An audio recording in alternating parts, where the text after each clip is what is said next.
All right, so we're here. It's Super Bowl week. We're here in New Orleans, ahead of Super Bowl 59 in New Orleans with Drew Brees, legendary New Orleans Saints. Thanks so much for joining us, Drew. Yeah, great to be here. Thanks. So how does it feel to have the Super Bowl here in this market? That's so deep. It's awesome.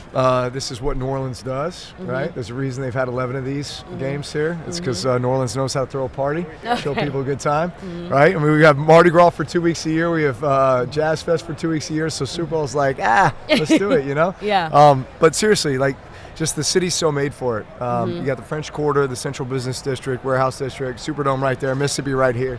Like, it's all just kind of jumbled together, and it's restaurants, and it's hospitality, and it's music venues, and it's just everything. And I mean, literally everyone I'm talking to here on Radio Row's like, I don't know why we don't have the Super Bowl here every year. Like, seriously, it's just such a good time. And I think everybody's just feeling the vibe. Obviously, the weather's great, you know, so all you Northerners get to come down here and get some of this. It was great, but I will say it's a little more humid than I it's a little more thought humid than you're would be. used to, right? But no, it's great. This is what we do. Yeah, absolutely. You know, I was talking to Cam Jordan yesterday, and he did say, you know, maybe there should be a few rotating cities, maybe a couple, but all hot places. What would you think about only having a couple of rotating cities? Yeah, I mean, look, everybody loves Miami, right? And they've hosted a bunch as well. So I think if it was like a Miami, New Orleans, and then maybe just like a one-off, you know. Obviously, they want to reward teams that get new stadiums and cities that get new stadiums. So you can rotate those through every now and then, but SoFi Stadium in LA is pretty sweet spot.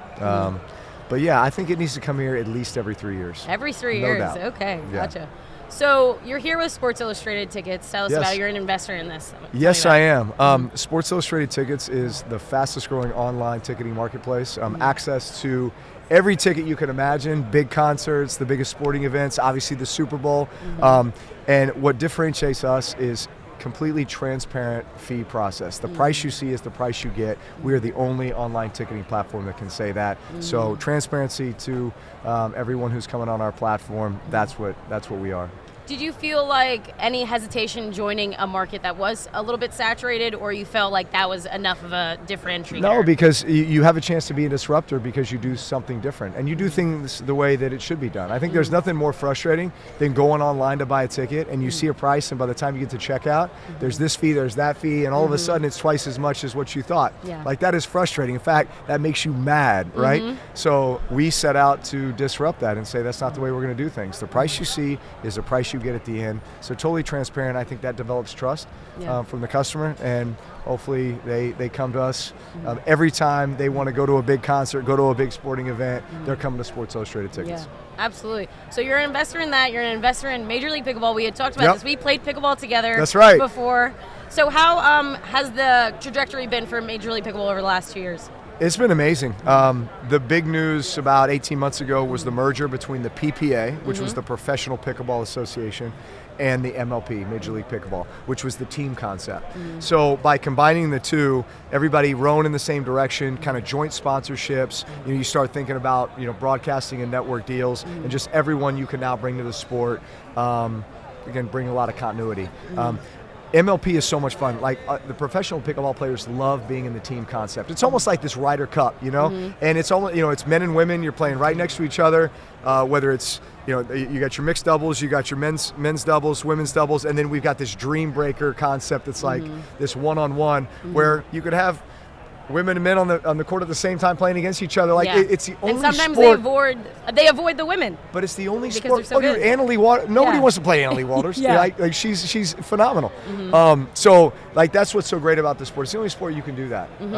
And I think that's what's made it so exciting.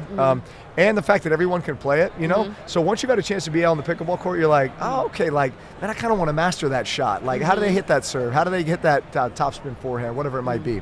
So we're ramping up for kind of like an April through August MLP circuit, where they're going to travel to a lot of kind of the home locations for a lot of teams.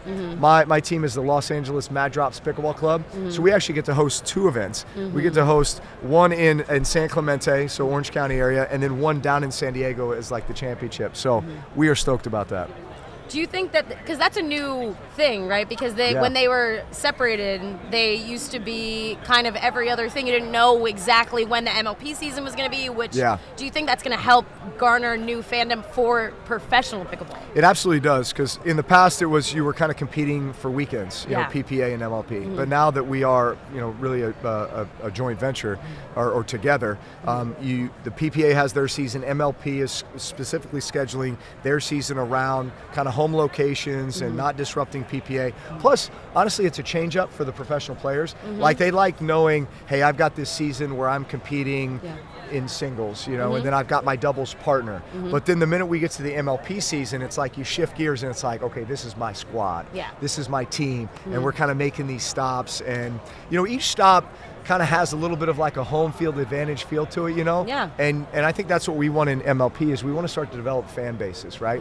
Like we want the pickleball community in Southern California to latch on to the Los Angeles Mad Drops Pickleball Club. And the Texas team, you know, you got one in Austin, right? You got one in Nashville, you've got one in Columbus, Ohio. Like, so we want these home, you know, pickleball communities to say, all right, this is our team, this is who we're going to support. Yeah, absolutely. So you're invested in that. And so are there any other leagues and sports that you're looking at that you really want to get into next? Yeah. I love youth sports. I mean, just from the perspective of, I think it's so positive that kids play sports, have access to sports, be multi-sport athletes. So I am huge into the flag football space. We started our own flag football league about 8 years ago, but we're kind of taking that to a whole another level, building experiential tournaments and opportunities for kids, both at the rec level and at the more competitive level. Flag football has been announced as an Olympic sport in 2028 LA Olympics. So that's going to be huge, not just I think for the flag football community, but also globally, right? As other countries start thinking about how they can put together teams to compete, that's going to be a 5-on-5 format. So I think flag football is just kind of like getting kicked off as to where it can go, building national teams, doing kind of select type tournaments, and we're going to be right in the center of that. And it's a really huge way to get girls and women involved in playing the game of football, right? That's exactly right. In fact, flag football is now a sanctioned sport for a lot of high school programs. In fact, in the state of California, it was adopted 2 years ago, so I actually helped coach our high school inaugural flag football team for girls. How was it? Which was, oh dude, it was awesome. Are you kidding me? Like, the girls listen so much better than the guys do, right? So like, I like coaching the girls better than I like coaching the guys. Yeah. I love that. So when 2028 Olympics, what do you think is going to do for the actual sport of football itself too? Because now we're playing all these international games. NFL's playing international games. Do you think there's going to be synergy between flag football in the Olympics, other countries wanting to play, especially as the NFL goes into those markets to play real games as well? I do, because first off, the opportunity to represent your country doing anything, I think, is an incredible honor, right? And I think that's what Olympians have always felt, right? So now you combine that with one of America's favorite sports, right? And yes, this is a sport that was kind of birthed out of America, but now you've created it in a format with 5-on-5 flag football where the entire world can compete, right? They've been doing it at the women's level, I feel like, internationally for even longer than now, incorporating the two together. I think it just continues to highlight, you know, American football, more and more people playing American football. I think it will do a lot for continuing to grow the sport globally as we think about where the NFL decides to start, you know, putting NFL games. First game in Brazil last year. They announced one's going to be in Spain here, I think next year, the year after. So I think growing just the global footprint of the sport of football is a good thing. Absolutely. Well, Drew Brees, thanks so much for joining us on Bloomberg Business and Sports. Yeah, it's awesome.